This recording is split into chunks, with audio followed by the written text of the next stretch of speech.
Guys, final week. Final week is here. One session today, one session tomorrow. Then I take a deload. I take like 6 whole days off in a row. And yeah, because I want to be fresh for prep, I like to do a deload right before prep. And also, once prep is finished, I take a whole week off usually just, yeah, to celebrate. But before prep, I just want to be fresh mentally, physically, and so on. So it's always amazing moments. Like this moment is like one session today and tomorrow. It's like, yeah, okay, right. The beginning is still like a little of like cruising mostly, but still it's like, hey, that switches on. It's like, okay, off season, contest prep season. And yeah, nothing specifically changes. Beginning of prep, everything usually stays the same. I stay, yeah, like very chill. The only thing that may change is like, okay, I get my posing practice in the morning, my symmetry rounds, my posing stamina, getting this back up again. And yeah, getting used to stepping on the scale again. I didn't weight myself for ages, but yeah, in prep, just to have like that extra data, I like to weight myself because yeah, when I maintain, weight stays the same anyway. But in prep, still a worthy tool of like, yeah, over time the scale should still go down. And yeah, and besides that, exciting times, always exciting times, because hey, 17 months of putting the work in, and now it's time to reveal like that whole project. And yes, so I will take you guys along. Again, I want to make that YouTube thing more going again, especially in prep. I'm not that excited in my off season because the off season, yeah, it's less, like more or less boring, right? And like not too much is going on. But in prep, there will be like weekly, bi-weekly things, a lot of things going on, which makes it, yes, very exciting. So nutrition-wise, I will show you, like mindset-wise. I think that is a lot of thing where like my clients ask me also a lot of like, hey, what is like a prep actually looking like? And I want to kind of like document it even more in detail this time. Again, it's very different from one person to the next, but I will share my experience, how I handle things, my mindset towards it, and you can take the one or two, a few things from it and apply them for yourself. So yes, biceps is going down, quads is going down. I had like a little bit of my knees a little bit icky. So yeah, shout out to AJ Morris. He recommended me like some single ply knee sleeves. So I just ordered them from the US. So it probably takes another 2 weeks until I get to Thailand. But I think that will really help in prep, keeping those knees happy. And yeah, and even in my off season. So I already like, I will go more in detail once I do like the voiceover. But yeah, like there's a lot of things that I do to keep my joints, elbows and knees. They are both a little fragile for me. So in order to keep them happy, and yeah, let's get it going. Guys, we made it to the gym. So yeah, some hydration, always get a lot of water in.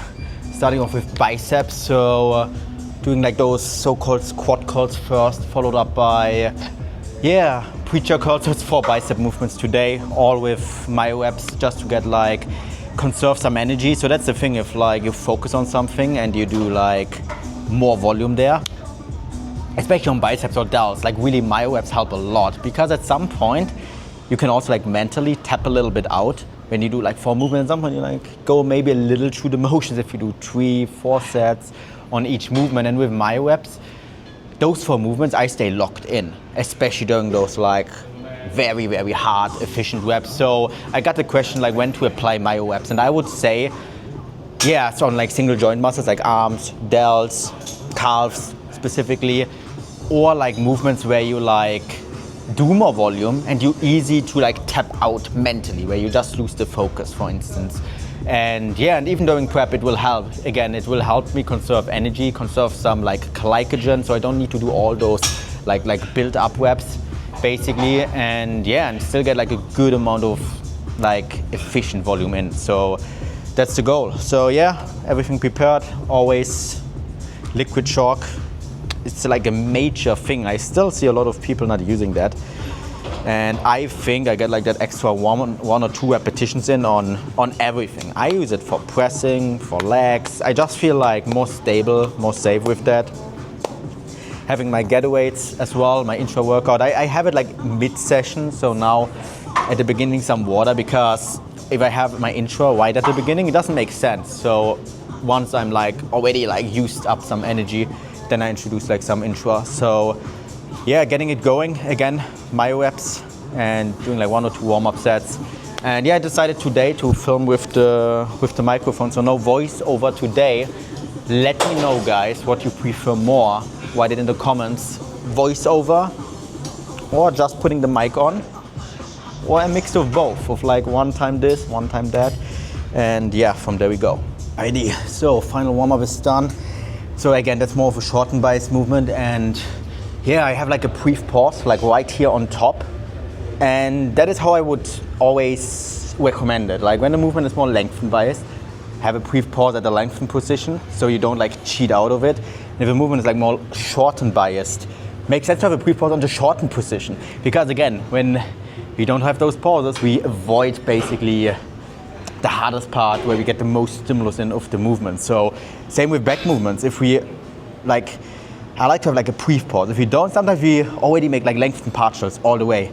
With lengthened bias stuff, we like bounce out of that lengthened range, and yeah, the muscle gets like less stimulus in a sense. So yeah, here, brief pause on the shortened, and yeah, did all warm-ups. So doing now the activation set, 10 to 15 reps. So I got that question as well, how I do the myo reps. I do an activation set, technically to failure. Maybe sometimes at least leave 1 rep in the tank. And then I rest like 5 deep breaths, like 20, 30 seconds. And I do as many rest pause sets until I have 15 reps in total. So I start at 0 again. So let's say I do 12 on the activation, then hey, I do another 5, another 4, I'm at 9, another 4, I'm at 13, another 2, I'm at 15, and then that is it. That's how I do the myo reps on everything. So yeah, let's get it going. First movement of the day.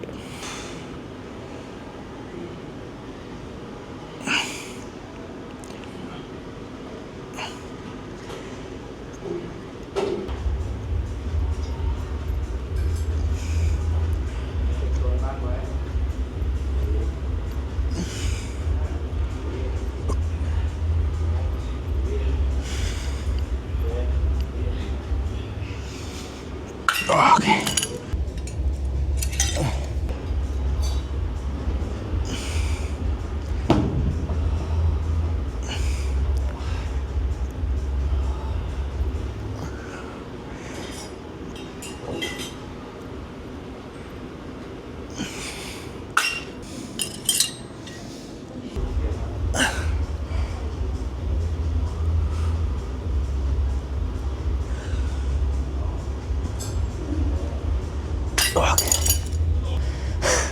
I totally forgot I'm doing like actually drop sets on this one. So technically the same as my reps. And I realized that on the activation, something feels weird. Oh, I actually do drop sets here. So only difference is I technically don't rest much at all. I just drop it down by like 1 pin, and the goal is with those drop sets to still get like 3-4 reps in. And yeah, and technically the same drop sets, my reps. Technically the same thing. It's just like getting those highly efficient repetitions in, basically. So yeah, so I only do my reps actually on those bicep curls later. So now actually everything is like drop sets. I forgot. Usually I take a rest day today, every Monday, but I'm flying to Taipei, to Taiwan on Wednesday. And yeah, and I do the deload there, so I have to push my training 1 day earlier. But that's fine. That is fine, especially because after that, 6 days off. So that is fine. So now preacher curls, let's go. Right, that's like that extremes of like one side where people are so scared of like fatigue and so on, and then there's the other side who totally deny that and almost like sabotage themselves by like, oh, the harder I work, the better the gains, the more I suffer, the better the gains, and so on. So there's definitely a sweet spot where I think like it's definitely worth it to like really overreach yourself at some point, like really truly work yourself into the ground to know how it feels like. And once you know how it feels like, you can like see those warning signs, and sometimes you even have like maybe a bad day, even a bad week, and you feel like you need a deload, but then you're like, hey, you come out of it and you're like, ah, it was just like a bad day, it was a bad week. So like making the decision for deload should be like, I would say, yeah, like a pattern of like multiple bad sessions, multiple days of like low energy, or also like multiple days of like having your joints hurt quite a bit. So that's how I like to see it, basically. Now we're doing, let me double check on my phone, 7T, yeah, 14 on the activation, so 14 on the activation, that's the plan. Let's do it. And then 3 drop sets.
Nice way how I like to see training arms. See it a little bit like training calves. Like I feel like, especially for guys, there's a lot of emotional attachment to training arms. And yeah, and you compromise execution and so on. Like try to have that emotional detachment, what you have on, same on calves for instance. Like try to standardize it. Even if you lose a rep here and there, doesn't matter. Like especially with arms, I feel like it's also so much about like good execution, because your shoulders, even your hips, everything can join in so easily to like fake progress. So yeah, just as long as you train accurate, go to failure, getting the best stimulus in. So now facing away, curls, really like that one. I use a different attachment now. The one before was a little too close, so it's now a little wider. And again, here I'm like now a little bit weaker, but it's all about efficiency. So let's go.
Okay.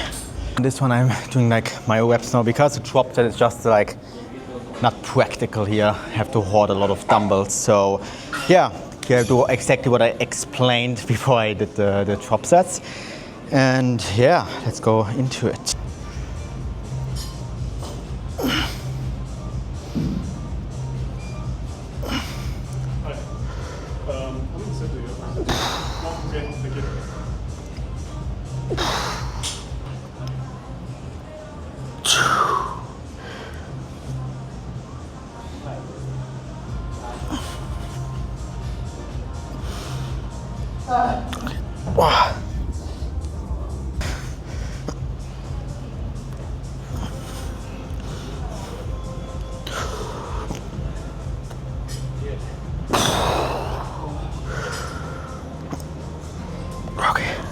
Alright, biceps done.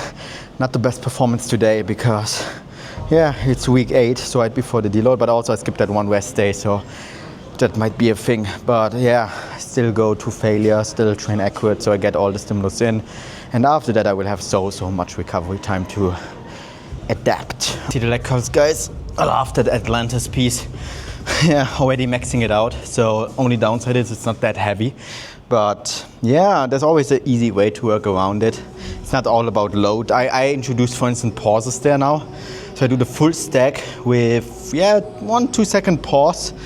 And then, go for like 2 sets. Last week I did 12 and 10. So today I aim again for like 12 and maybe I get 11 in on the next one.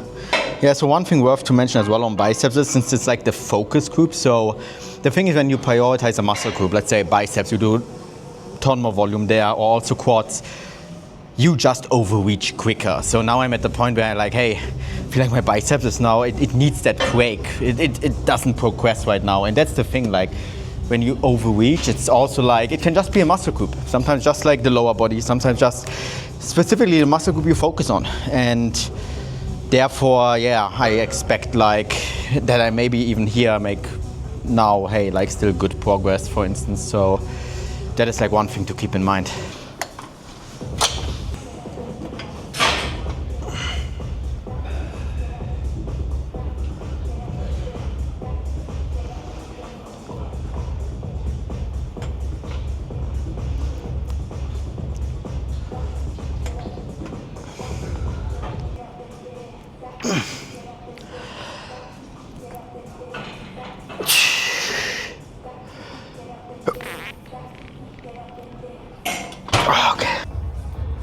Alright guys, so I had a little bit of like knee issues, especially on the leg extension.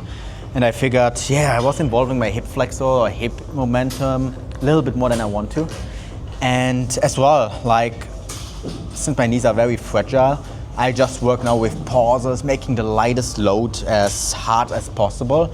And every muscle group where you like, let's say, just easily to get like flared up. If it's your knees, your elbows, your shoulders, try to make the lightest load as hard as possible, because the main thing, or the two things what usually leads to injury or flare up is like either too much load or like not good execution. Those two things. And even if the execution is quote unquote spot on, sometimes the load is still just a little bit too much, that like more is just shooting directly towards your tendons and so on. So yeah, let's go to it. Like again, like with a pause at the bottom, using the seat belt here, going at it.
Okay.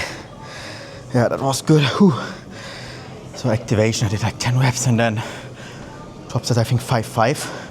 So here we'll see in prep. Maybe I go even a little lighter in prep just to keep the knees even more safe. But yeah, ordered me those single play like knee sleeves, so they might help quite a bit. So going to see. Honest pendulum squat. I really love that Gym Leco piece. Feels very smooth on the knees compared to like the Arsenal piece what I used before at Muscle Factory. And also much more smoother than the Gym Leco hex squat. I like the hex squat, but it's very tough on the knees. So yeah, like in prep, very most likely going to stay with that pendulum as like my main quad bias knee bendy squat pattern. So yeah, and I start like with a higher stance the first set. The next set I put the stance like balanced, and the final set I put it like very, very low. So therefore I get like, let's say, stimulus in within like, let's say all muscle fibers with different stances and so on. But I also warm up like my knees. So with a higher stance, it's like less knee bendy, so there's less stress on my knee. And then on the final set, I'm already quite a bit pre-exhausted, so I can't use as much load. My knees are warmed up, and therefore I can perform it like quite safely without any issues. So I get the best out of both, like happy knees, but also like different stances in a way. So yeah, first set with 60, I did last week 8 reps. So today maybe again 8, because hey, I'm not having the best day today performance-wise, so I don't aim for huge PRs. If it happens, it happens. If it doesn't, I'm fine with that. So yeah, let's go into that first set. Okay.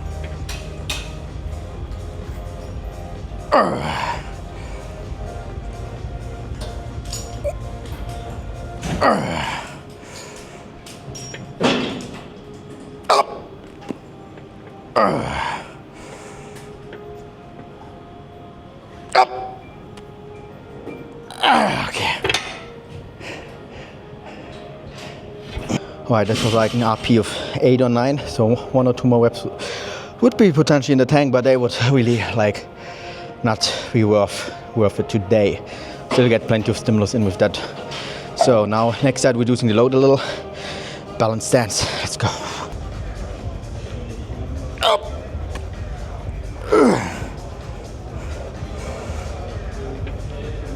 Up.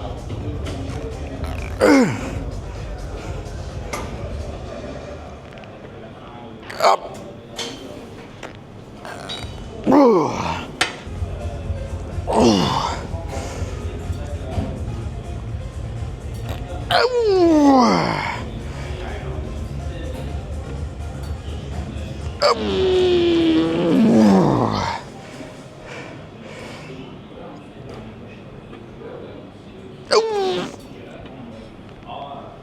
Okay.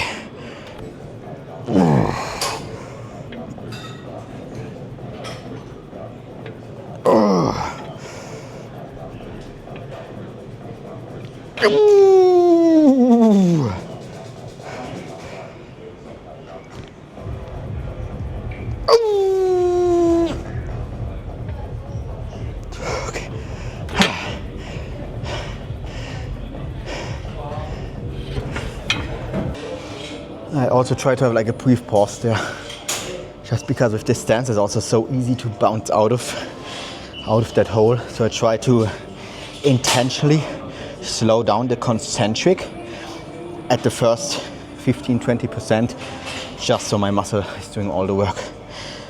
Ooh, okay. Right, heel elevated split squats going down with wedges, so good. So yeah, dorsiflexion is an issue, so much more knee forward travel. I focus on having it not too far away, right? Like the further it is away, the more you are forced into hip flexion, like getting your knee closer towards your chest. The closest to me, again, also I don't want to have it too close, I lose stability, but close enough that I get like maximum knee flexion in. So let's get it going.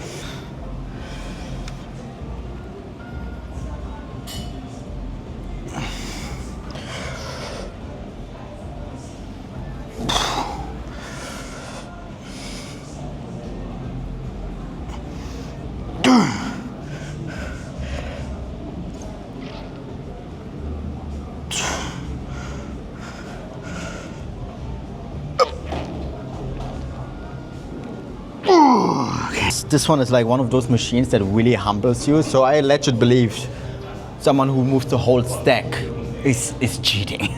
So I move like 30 pounds and you can move up to 150. and 30 is already heavy. But again, I do like 15 reps. So my reps on this one, yeah, 15 as an activation, and then for 3 to 4 my rep sets after the calves, and then we're done for today.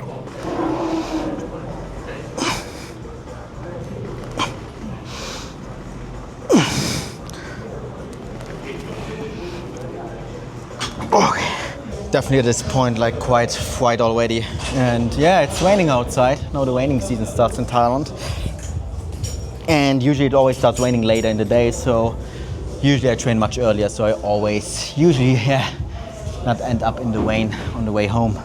So yeah, my reps here too, 6 to 10 as the activation, rep range a little lower, just because on calves always pauses, because your Achilles tendon can easily take over, you bounce out. And again, what do we want to train is the muscle. We don't want to train the tendon or having momentums and so on. So always a pause, and yeah, 6 to 10 is just more practical, right? When you work with long pauses, you don't want to do like 15 reps or something, and then my rep sets to failure, then we're done. Alrighty.